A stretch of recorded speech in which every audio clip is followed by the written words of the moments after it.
Back to అర్ణ vlogs. ఇంట్లో కూరగాయలు ఏమీ లేనప్పుడు 10 నిమిషాల్లో ఆనియన్స్తో ఇలా చేసుకోండి. అన్నంలోకి టిఫిన్లోకి చాలా బాగుంటుంది. ముందుగా దీనికోసం కట్ చేసిన ఆనియన్స్, పచ్చిమిర్చి, వెల్లుల్లిని తీసుకోండి. వెల్లుల్లిని కచ్చాపిచ్చాగా దంచుకొని ఉంచుకోండి. తర్వాత స్టవ్ మీద కళాయిని పెట్టుకొని ఆయిల్ వేసుకోండి.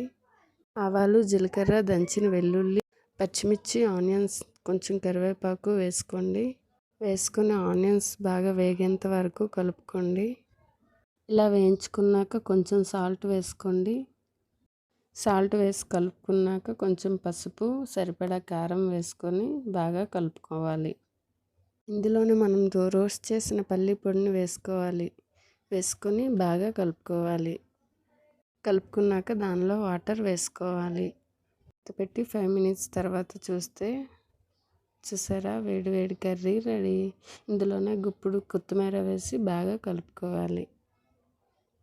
నేనైతే రైస్లో వేసుకున్నానండి. నాకైతే చాలా బాగా నచ్చింది. ఆ వీడియో మీకు నచ్చితే లైక్ చేసి, షేర్ చేసి, సబ్స్క్రైబ్ చేయండి.